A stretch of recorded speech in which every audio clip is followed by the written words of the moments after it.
Hi, everyone. Dr. Carolyn here. And today I'm going to be talking about those pesky diet thoughts that keep bothering us, that keep coming into our minds. So I speak to so many people who are struggling with binge eating, compulsive overeating, emotional eating, or food addiction. And many of them have gotten to the place where, and maybe like you, have realized that diets don't work and that there's more work they need to do in order to heal their relationship with food and their bodies. Many of them have been on diet after diet after diet, some starting as early as 5 years of age, and often they lose weight, which you can do on a diet, of course. But the problem is that that weight loss doesn't last. I spoke to someone just recently who was on one of the more recent diets, and she said she lost 30 pounds, which was all she wanted to lose. But then after she got off the diet, she regained all of the weight she had lost and then some more. So she was worse off after she completed the diet than she was to begin with. So I know that these insights that so many of my patients are having about the need to do deeper work to help make peace with food in your body are very important. But many times, even after they've been in my program for months, they are still having thoughts about, well, diets, the latest diet, a diet they've done in the past, something they heard about on the radio or on TV, something a friend told them about, etc. So I really want to break that down and just talk about why those thoughts about dieting are so persistent and so hard to get rid of. So why do you think that people keep having these thoughts about dieting? Well, here are some of the reasons that I hear from my clients in the Anchor program and also my patients in my practice. The first one is, well, maybe I should go on one last diet so I can see faster changes in my size, and then I'll stop dieting. The second one is, well, maybe now that I've worked on myself and I know more about why I'm struggling with food and body image issues, I'll be successful on a diet. The diet will work better. And then the final one is, my doctor has told me about a new diet that worked for her, and she thinks I should try it. So my question to all of you is there ever a situation where diets work well? And the simple answer to this is a resounding no. Even though the diet industry posts thousands, probably millions of before and after pictures, they're showing people who've lost weight in the short term. They're not going back and talking to those same people 1 year, 3 years, 5 years later for the most part, and giving the after picture that long after the diet, because most of the time those after pictures would show that people have regained most of the weight they've lost. Research studies for decades now, it's really been decades, have shown that diets can account for between 5 and 10% of weight loss. So while you're dieting, if you weigh 200 pounds, you may lose 10 to 20 pounds. And that's fine. But these results don't last. And that's where the problem lies. Now, I wrote a recent blog talking about the intermittent fasting diet or timed eating and all of that. And I read an article by a doctor who's also a researcher at a large university. And he himself had been on the intermittent fasting diet for, I think, a year and a half.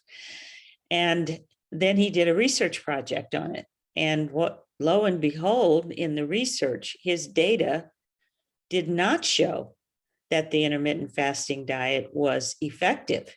And he kept questioning the data, almost trying to make the data fit his experience, but eventually had to admit that the data was correct. And he said, and I quote, I had done the intermittent fasting diet and become an advocate for it because it worked for me.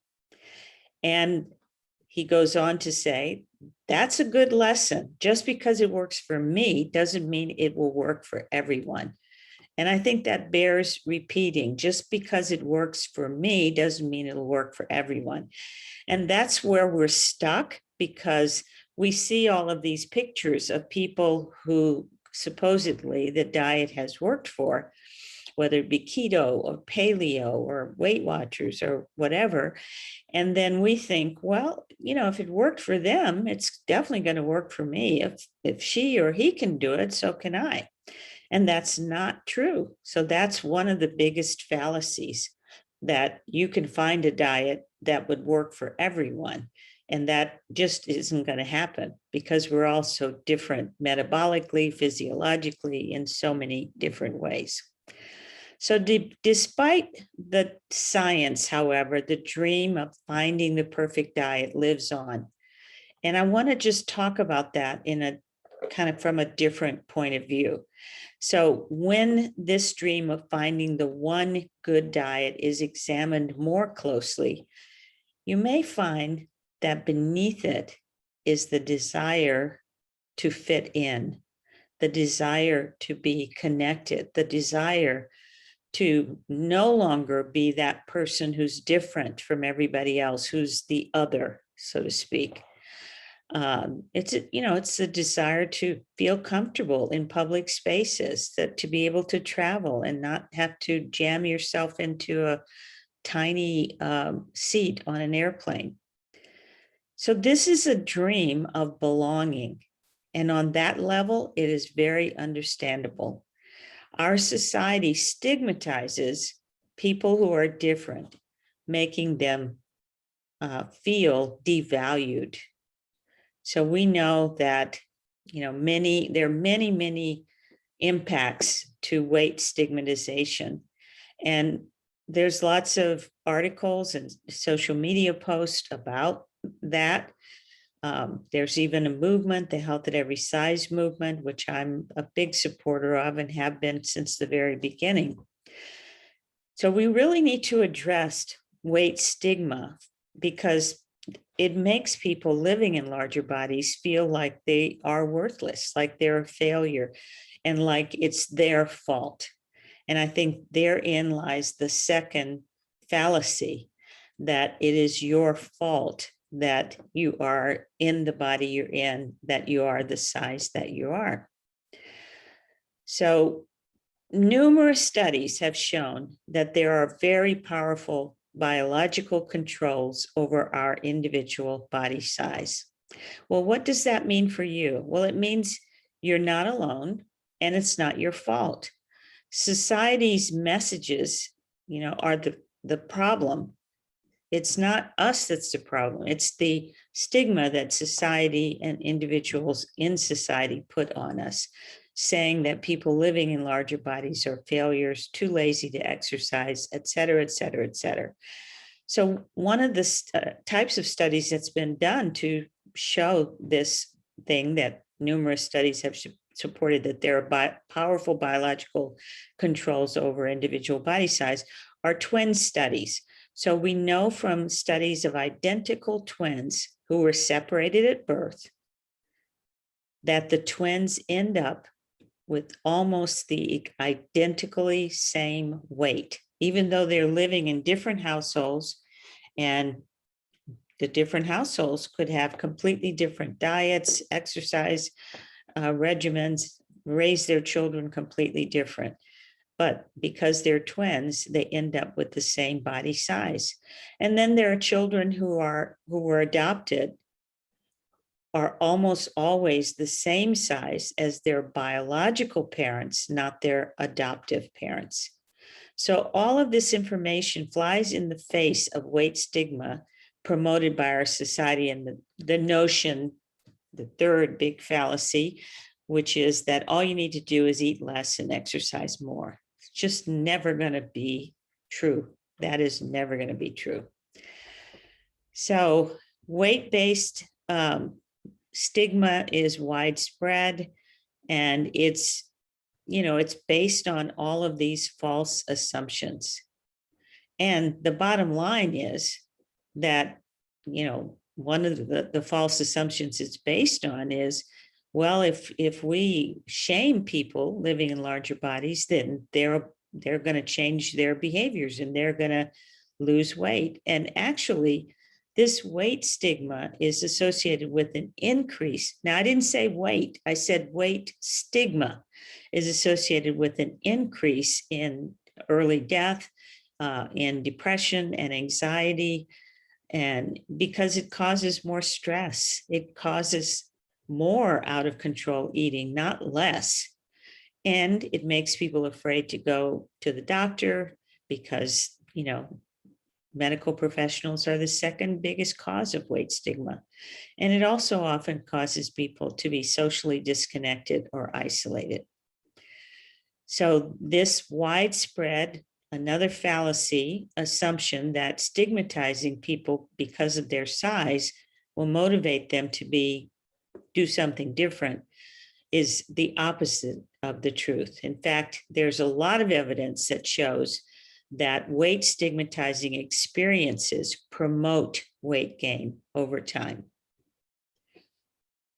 So your size is not your fault, and it's also nobody's business. Having been thin most of my life, only to gain weight as I went through menopause, I struggled with thinking the same kinds of things that many of you have, like, well, maybe I should just do a cleanse, or I should try this healthy diet, or what if I change my lifestyle, and on and on and on. And so I understand. My point is, so I understand. What I've come to realize, though, in working with thousands of women and having my own experience, is that the issue of body size is very complex and there is no one solution. I eventually came to the conclusion for myself that I no longer wanted to spend time, waste money, and spend my efforts in trying to change my size. I decided to get back into my life, enjoy life, surround myself with people who support me and love me, no matter my size. Recently, I had this weird experience of having a dream where I was surrounded by people who were crazy about me. They loved me just as I was, my size, my crotchety personality, my wisdom. They just loved me. And I felt this enormous radiation of their love. There was no fear in me of being rejected or judged. It felt absolutely amazing. It was a very, very vivid dream. When I woke up, I realized that there is no perfect world like that, but that I am and can be grateful for people in my life currently who love me, and I can continue to work harder to love and accept myself. There's nothing wrong with you if you're tired of being stigmatized because of your size, or if you too dream of being surrounded by unconditional love and acceptance. It's only human to want to be treated that way. Someone once said to me, everyone can be a 10 in the right situation. And I think that's true. So I keep finding that as I move through my life and my career, there are people who admire me, especially when I'm living my passion, doing the work I love, and being authentic or true to myself. So until that dream world comes about, I try to find inspiration in quotes like this one from Nayyirah Waheed. And the quote goes, "And I said to my body softly, I want to be your friend. It took a long breath and replied, I have been waiting my whole life for this." So I hope this was helpful. I encourage you not to give up on your dream of making peace with food and your body, because that is an achievable dream. And if you'd like to discuss that further, you can look in the show notes down below and you'll see a link to signing up for a free consultation to discuss your individual food and body image issues. I also want to remind you that we have a sweepstakes going where you can win a free copy of my book, The Food Addiction Recovery Workbook. And that link to my website to sign up for the sweepstakes is also in the show notes. Please share this video if you would, and leave us a testimonial. And I appreciate your listening. Next time, be talking more about binge eating. So next time we'll be talking about binge eating, trauma, and ethnicity. So join me for the next video coming up very soon. Thanks for listening. This is Dr. Carolyn signing off.